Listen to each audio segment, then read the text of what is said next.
Gentlemen, in this video, something different. Less slides today, just me talking straight into my camera.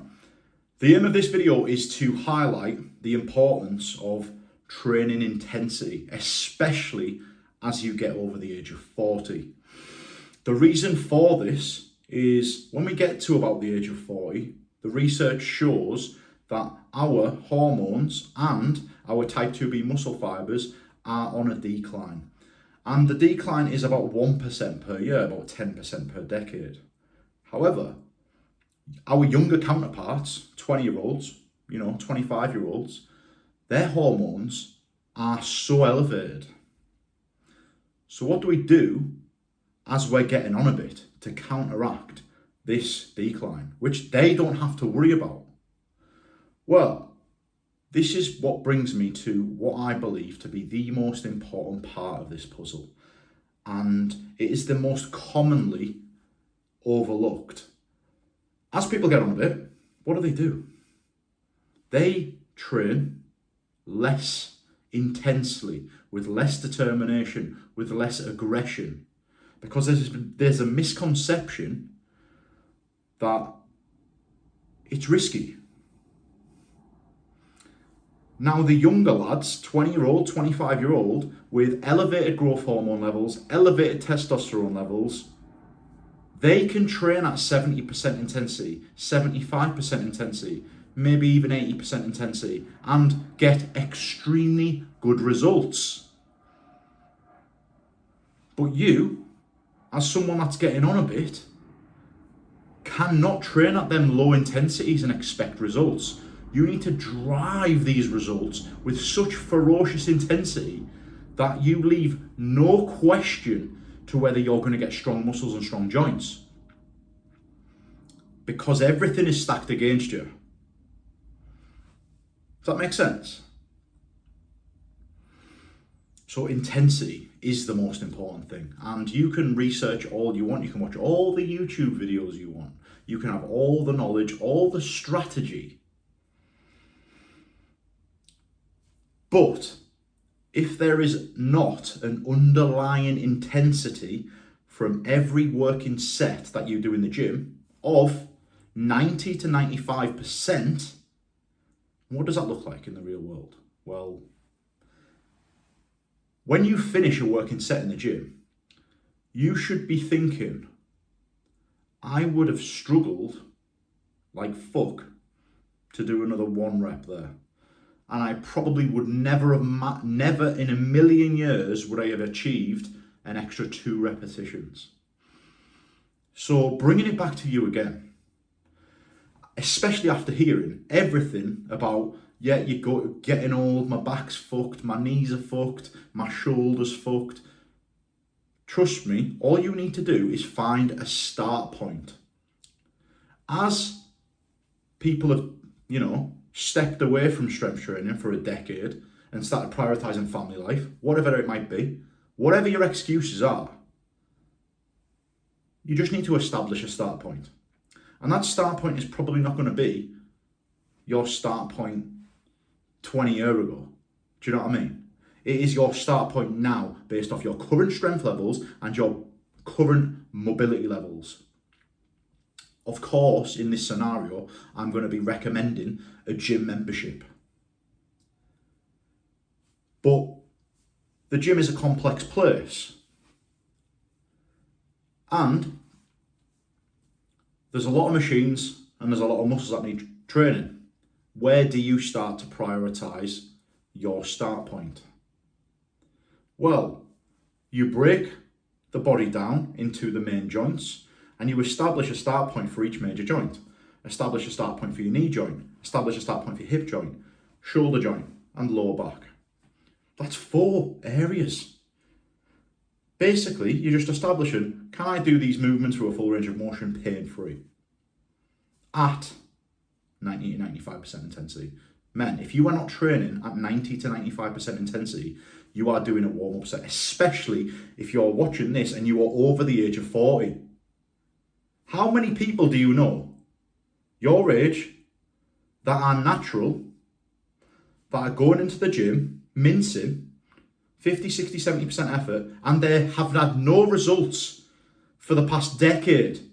They have maintained their strength. They look exactly the same as they do a decade ago, 20 years ago. How many people do you know? Why do you think that is?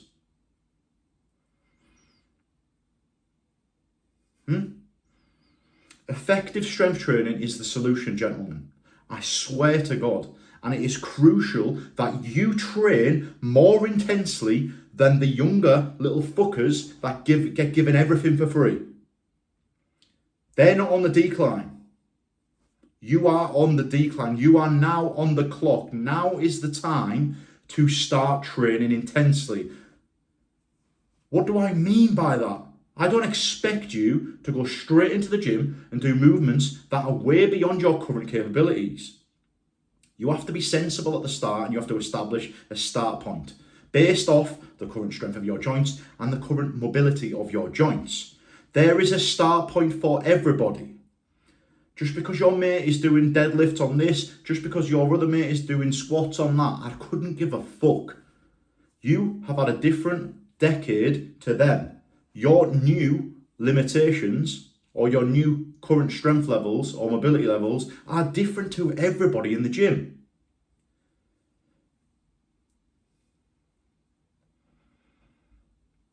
This is so important, lads. I swear to God, it's so important.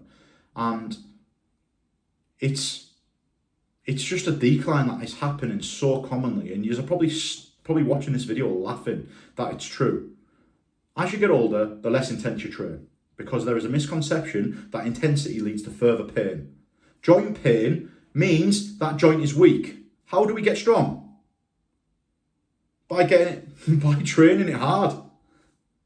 The rule doesn't change because you've got old. You don't get a free pass. Your joints are sore because there is a weakness in and around that area. So we need to treat it with respect and train it fucking hard, or build up to a point in which we can train it fucking hard. All that matters is that everybody should be strength training to a high intensity, right? And, you're probably thinking straight away, you probably thought about 5 excuses with regards to you not being able to train intensely.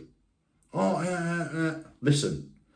Your start point is just different to somebody else's.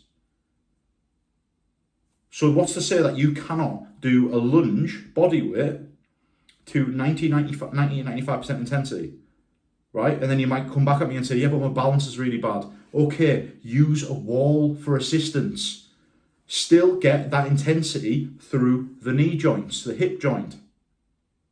There is no excuses to establishing a start point, then slowly and steadily starting to build, well, I say slowly and steadily, probably at about 2 or 3 weeks in, these movements based off your current strength levels, there's no reason why you can't start training very quickly after that to a 90 and 95% intensity. Now, if you are injured, it slightly changes. You have to build up to 90 to 95% intensity. What is a really good, useful tip to have in your arsenal when doing this? Because let's just assume that this video is delivered on its aim and it's got you very excited about going to the gym and training hard. The one thing I want to give you back in your back pocket to take away from this is tempo. The time it takes you to conduct every single rep. So if I've delivered on this video and I've got you very excited to go and train at a high intensity and you're a 50, 60-year-old man, that's absolutely fantastic. However, I will stop you in your tracks right now and say, please add a very important piece to this puzzle before you go crazy in the gym. And that one thing is tempo. The amount of time it takes you to conduct each rep. 3 seconds on the way down. 1, 2, 3, a 1 second pause at the bottom, and then 1 second to return back to the top. Having such good control and intensity is a recipe for amazing results in the gym. Is there anything else I can give you to send you on your way? Just because you're old, Just because you think you are crusty, immobile, unathletic, full of excuses, you used to be able to do this, couldn't care less. You are now here, and your vision is to be way beyond where you were previously. And if you get this right, tempo, intensity, and what's the final thing? Within your limitations and strength levels, within all of that, you should still have the pride in your head to have good execution of the movements. It's very hard to have bad execution of the movements when you're training with 3 seconds on the way. 1, 2, 3, pause, up. 1, 2, 3, pause. But what I mean by execution is aspiring to have really good technique. What is really good technique? Most of your movements in the gym, probably about 80%, maybe 90%, should have full range of motion at the joints. If you do not train your joints through a full range of motion, there will be large deficits in strength of them joints. And it just goes back to, if you cannot do a squat all the way down because you've got tight ankles and you've got tight hips, so you can't exploit the full range of motion of the knee joint, then how can you make a squat easier to allow full range of motion at the knee joint and receive all the benefits of a squat?